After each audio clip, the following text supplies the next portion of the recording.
अभी कुछ दिन पहले बीजेपी का एक बहुत बड़ा नेता मिला मेरे को। उससे काफ़ी लंबी चर्चा हुई मेरी, और उसने जो जो बातें बताई वो इतनी चौंकाने वाली थी कि आप सब सुनोगे तो रोंगटे खड़े हो जाएंगे। उसने मेरे से पूछा कि केजरीवाल जी, आपको क्या लगता है मोदी जी अडानी की इतनी मदद क्यों करते हैं? मैंने कहा दोस्त हैं दोनों, इसीलिए करते हैं। कहते हैं बस इसलिए। कहता मोदी जी ने आज तक किसी के लिए कुछ नहीं करा, अपनी वाइफ के लिए कुछ नहीं करा, अपनी माँ के लिए कुछ नहीं करा, उनके भाई गुजरात में रहते हैं उनके लिए, किसी रिश्तेदार के लिए कुछ नहीं करा,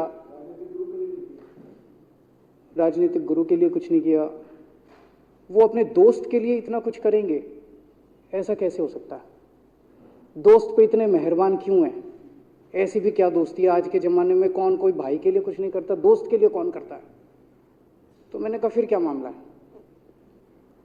कहते आप खुद सोचो, इतना बड़ा क्राइसिस हुआ, हिंडनबर्ग की रिपोर्ट आई, चारों तरफ थू थू हुई, पूरा क्रैश कर गया अडानी ग्रुप। मोदी जी इतने स्वार्थी आदमी हैं कि अगर केवल मामला दोस्ती तक होता तो 2 मिनट में उसको साइड करते और कहते मेरा कोई लेना देना नहीं इससे। अभी भी उसको बचाने में लगे हुए हैं।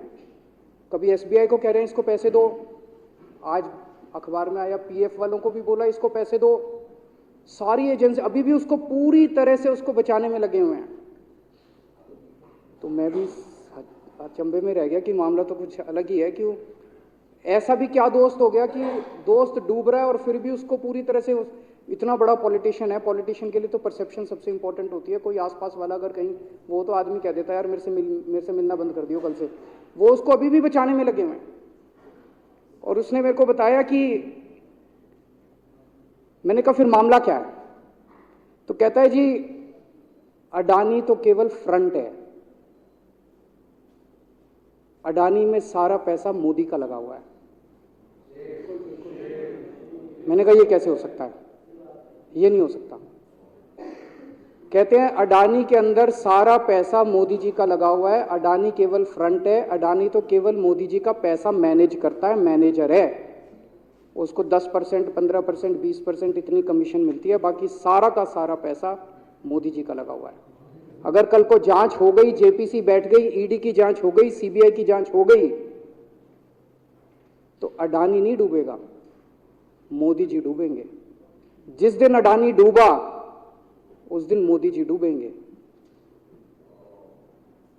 मैंने कहा यार उनको पैसे की क्या जरूरत है? प्रधानमंत्री जी को, मोदी जी को, उनके ना आगे कोई ना पीछे कोई, उनको क्या पैसे की जरूरत है? तो कहता है सर पैसे की हवस होती है, लत होती है। कहता है इतने दुनिया में इतने बड़े बड़े अमीर आदमी हैं, उनको कोई अब और पैसे की थोड़ी जरूरत है, लगे पड़े हैं सारे, और पैसा और पैसा और पैसा। बोला हवस होती है।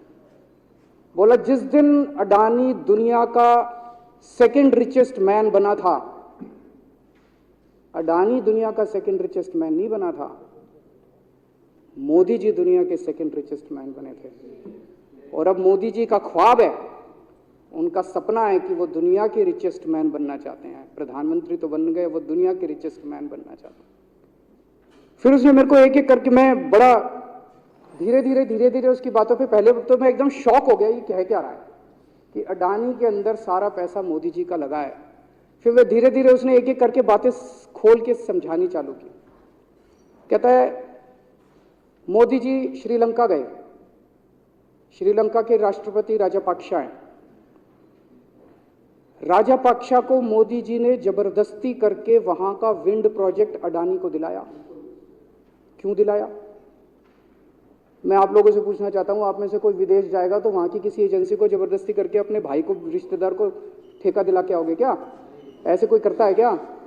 मोदी जी ने जबरदस्ती राजापाक्सा के ऊपर प्रेशर डाल के वहां का विंड प्रोजेक्ट अडानी को दिलाया। अडानी को नहीं दिलाया, खुद लिया वो प्रोजेक्ट। वो मोदी जी का प्रोजेक्ट है, वो अडानी का प्रोजेक्ट नहीं है। और ये बात कैसे निकली? वहां का जो बिजली बोर्ड है श्रीलंका का, जैसे अपने यहाँ स्टैंडिंग कमेटी है असेंबली की, पार्लियामेंट की स्टैंडिंग कमेटी है, वैसे उनकी भी पार्लियामेंट की स्टैंडिंग कमेटी होती है।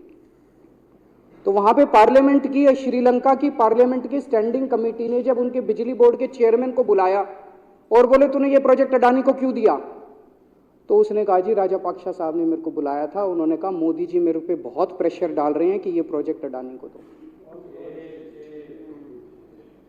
मोदी जी बांग्लादेश गए, बांग्लादेश वालों को बिजली खरीदनी थी, 1500 मेगावाट बिजली 25 साल के लिए। मोदी जी ने वो प्रोजेक्ट भी अडानी जी को दिला दिया। अडानी को नहीं दिलाया, मोदी जी ने वो प्रोजेक्ट खुद लिया। 25 साल तक 1500 मेगावाट बिजली खरीदने का प्रोजेक्ट बांग्लादेश का, वो भी मोदी जी ले आए अपने नाम पे। इजराइल गए, इजराइल के साथ भारत ने कई सारे रक्षा सौदे किए, रक्षा सौदे, वो सारे के सारे रक्षा सौदे अडानी को दे दिए। अडानी को नहीं दिए, मोदी जी ने खुद लिए। अभी 2-3 साल पहले 6 एयरपोर्ट की नीलामी हुई प्राइवेटाइजेशन के लिए, सरकार ने उनकी नीलामी करी, भाई प्राइवेट प्लेयर आके लो। उसमें एक कंडीशन थी कि उसी को दिया जाएंगे ये एयरपोर्ट जिसने पहले एयरपोर्ट का काम कर रखा है। हर सरकारी ठेके में होती है, हम सड़क बनाते हैं, कहते हैं भाई सड़क, जिसको ठेकेदार को सड़क बनाने का एक्सपीरियंस है उसी को दिया जाएगा। हम बिल्डिंग बनाते हैं, हम कहते हैं भाई ये पानी के वाटर ट्रीटमेंट प्लांट लगाते हैं, हम कहते हैं भाई जिसने WTP वाटर ट्रीटमेंट प्लांट इतने लगा रखे हैं उसी को दिया जाएगा। हम सीवेज ट्रीटमेंट प्लांट बनाते हैं, हम कहते हैं जिसको 20 साल का एक्सपीरियंस है, 15 साल का है, उसी को। इसमें भी ये कंडीशन थी कि जिसने इतने साल तक एयरपोर्ट चलाने का काम कर रखा उसी को दिया जाएगा। अब अडानी ने तो कर नहीं, मोदी जी ने तो कर नहीं रखा था, अडानी ने तो कर नहीं रखा था, तो क्या करते, आखिरी मोमेंट पे वो कंडीशन हटा दी गई, बोले कोई एक्सपीरियंस की जरूरत नहीं है। 6 एयरपोर्ट नीलामी पे थे, 6 के 6 एयरपोर्ट अडानी को दे दिए, अडानी को नहीं दिए, मोदी जी ने वो खुद 6 के 6 एयरपोर्ट खुद अपने नाम कर लिए। आज 2021 नवंबर में एयरपोर्ट टेक ओवर किए, 2023 1.5 साल हुआ है, 1.5 साल के अंदर आज एयरपोर्ट का 30%, पूरे देश का एयरपोर्ट का जितना धंधा है, बिजनेस है, उसका 30% बिजनेस जो है वो मोदी जी के पास है।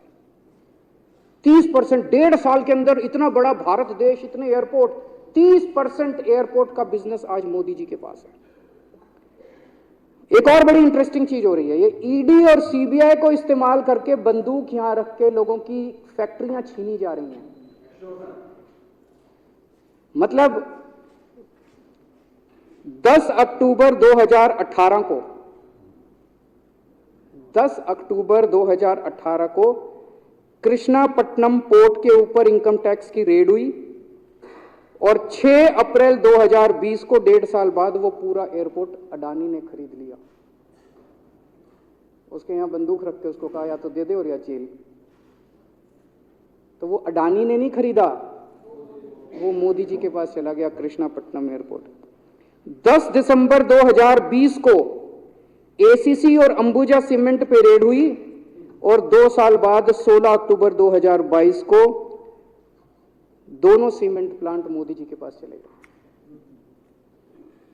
2020 जुलाई को मुंबई एयरपोर्ट का मालिक था जीवीके, उसके ऊपर सीबीआई और ईडी की रेड हुई, एफआईआर हुई और 1 महीने बाद मुंबई एयरपोर्ट जो है वो मोदी जी के पास चला गया, अडानी के पास चला गया।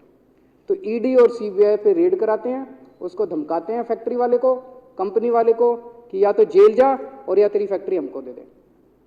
ये इधर तो सुनते थे हरियाणा की तरफ एक टच्ची, इधर इसकी फैक्ट्री भी छीन ली, पंजाब में भी सुनते थे इसकी भी फैक्ट्री छीन ली, इसकी। पूरे देश के अंदर ये इतनी गुंडागर्दी मची पड़ी है कि ईडी की रेड करा देते हैं, सीबीआई की रेड करा देते हैं, यहाँ बंदूक रखते हैं और कहते हैं या तो फैक्ट्री दे दे और या जेल जा। ये क्या चल क्या रहा है इस देश के अंदर। इन्होंने अभी थोड़े दिन पहले ऑर्डर निकाला कि सारे जितने पावर प्लांट हैं, जितनी राज्य सरकारें हैं, पंजाब सरकार की, हमारी जो सरकार है, उनके पास भी ऑर्डर आया, सारी सरकारों को जितना उनका कोयले की रिक्वायरमेंट है उसमें से 10% कोयला इंपोर्टेड इस्तेमाल करना पड़ेगा। और इंपोर्ट केवल मोदी जी करते थे, अडानी करता था। तो इसका मतलब आपको 10% अपना कोयला कंपलसरी, जरूरत नहीं है आपको कोयले की, लेकिन 10% कोयला आपको अडानी से खरीदना पड़ेगा। हमारे देश का कोयला 2000 रुपये टन है, इंपोर्टेड कोयला 20,000 रुपये टन है। 10 गुना दाम के ऊपर आपको अडानी से यानी कि मोदी जी से कोयला खरीदना पड़ेगा। इन्होंने सुप्रीम कोर्ट का एक और जब कोयला घोटाला हुआ था अपने देश के अंदर, तो सुप्रीम कोर्ट ने आदेश दिया था कि अब कोयले की खदानें किसी भी प्राइवेट वाले को नहीं दी जाएंगी, सारी खदानें सरकारें। तो इन्होंने कुछ खदानें राजस्थान सरकार को दे दी, कुछ खदानें छत्तीसगढ़ सरकार को, कुछ खदानें पंजाब सरकार को, सरकारों में बांट दी।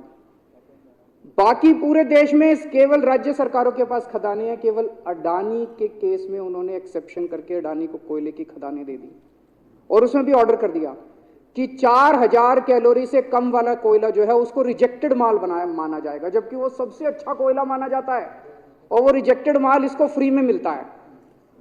तो कम से कम 2800 करोड़ रुपए का कोयला हर साल फ्री में मोदी जी ले जाते हैं। 2800 करोड़ रुपए का कोयला हमारी खदानों से हर साल मोदी जी निकाल के ले जाते हैं।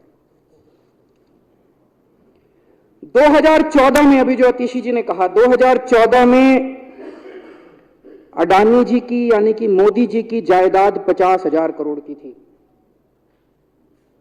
7 साल बाद इनकी जायदाद हो गई 11.5 लाख करोड़। मोदी जी इतना पैसा लेके कहां जाओगे? 11.5 लाख करोड़ रुपए की जायदाद, 7 साल में इतना लूट लिया आपने देश को। 2014 में 609 नंबर पे थे, अब ये सेकंड रिचेस्ट बन गए, अब रिचेस्ट बनना चाहते हैं। ये तो लेकिन कुदरत है, कुदरत तो बड़ी ताकतवर है। किसने सोचा था एक दिन हिंडनबर्ग रिपोर्ट आएगी और 24 घंटे के अंदर सारा तहस नहस हो जाएगा।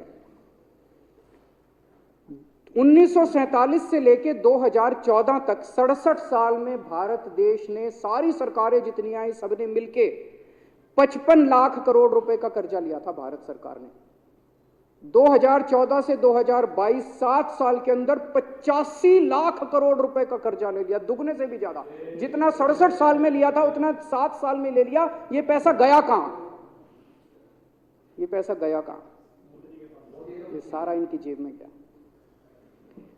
तो मैं जनता को कहना चाहता हूं, आप तो जीएसटी देते हो, अपने बच्चों का पेट काट के टैक्स देते हो, दूध पे, दही पे, हर चीज पे जीएसटी देते हो। वो जीएसटी का पैसा जाता है जनता की उसमें खजाने में, वहां से वो जाता है अडानी के खजाने में, और वहां से वो जाता है मोदी जी के खजाने में। दोनों हाथों से लूट मची हुई है, पूरे देश को लूट रहे हैं प्रधानमंत्री जी, मोदी जी पूरे दोनों हाथों से लूट रहे हैं। कोयला लूट रहे हैं, एयरपोर्ट लूट रहे हैं, सड़कें लूट रहे हैं, बिजली लूट रहे हैं, पानी लूट रहे हैं, कुछ नहीं छोड़ा, सब कुछ लूट रहे हैं। जितना कांग्रेस ने 75 साल में नहीं लूटा, उससे 10 गुना इन्होंने 7 साल के अंदर, 8 साल के अंदर लूट लिया देश को। अडानी का क्या रोल है इसमें? मोदी जी कम पढ़े लिखे हैं, उनको समझ नहीं है कि करना क्या। अडानी आके बताता है पैसा यहां लगा लो, इस देश में चलते हैं, वहां की ये कंपनी खरीद लेते हैं, ईडी को और सीबीआई को इसके पीछे लगा दो। वो सारा मैनेजमेंट करता है, दिमाग उसका, पैसा मोदी जी का। उसके बदले में उसको पता नहीं 10%, 15%, 20% कितनी कमीशन मिलती है, लेकिन दिमाग सारा अडानी का है। और मेरे को ज्यादा चिंता इस बात की है अध्यक्ष महोदय, प्रधानमंत्री जी कम पढ़े लिखे हैं, उनको कम समझ में आता है। लोग आके उनको कुछ ना कुछ कहीं भी जाते हैं या कोई विदेश से आता है, उसके जो भी विदेश से नेता आता है या कहीं जाते हैं तो 2 ही कंडीशन होती है। एक तो उसको कहते हैं भाई गले मिल ले, तो फोटो खिंचा ले, गले मिल ले, फोटो खिंचा ले, पार्क में घूम ले, तो वो फोटो खिंचाने के लिए उसको कहा जाता है भाई फोटो खिंचा ले, फोटो खिंचाने के लिए। और दूसरा उसको कहा जाता है भाई अडानी को ये ठेका दे दे, अडानी को ये ठेका दे दे। और कोई किसी कईयों को कहते हैं तारीफ कर दे, कोई आके कुछ नेता आके कहते हैं ना मोदी जी तो दुनिया के सबसे लोकप्रिय नेता है। उसने क्या लेना देना, मोदी जी दुनिया के सबसे लोकप्रिय, वो आके क्यों कह रहा है? बदले में वो देश, ये जो गोरे हैं ना, बहुत चतुर हैं, बहुत चालाक हैं, ये ऐसे इतने भोले वाले नहीं है कि यहाँ पे आए और कह गए मोदी जी दुनिया के, वो पता नहीं किस किस चीज पे साइन करा के ले जाते हैं, पता ही नहीं चलता बदले में क्या साइन करा के ले जाते हैं। यही हुआ था 17वीं 18वीं सदी के अंदर हमारे देश में। वो ईस्ट इंडिया कंपनी वाले आते थे, उस टाइम के हमारे राजे महाराजा भी ऐसे ही अनपढ़ होते थे, उनको कुछ अकल होती नहीं थी। उनके राज्य, उनके दरबार में आते थे, उनकी तारीफ करते थे, खूब तारीफ करते थे, और पता नहीं किस किस चीज पे साइन करा के ले गए। 100 साल के अंदर पूरा देश अंग्रेजों ने कब्जा कर लिया। वही हाल अब हो रहा अपने देश का कि हमारे कम पढ़े लिखे प्रधानमंत्री हैं, पैसे की हवस है, और मतलब जो भी आता है 2 लाइन उनके उसमें बोल दे, गले मिल ले, पार्क में घूम ले, अडानी को 2 कंपनियों का ठेका दे दे, बदले में पता नहीं देश का क्या क्या बेच दिया इन लोगों ने। बहुत चिंता है हम लोगों को देश की इस वक्त, जिस दौर से देश गुजर रहा है।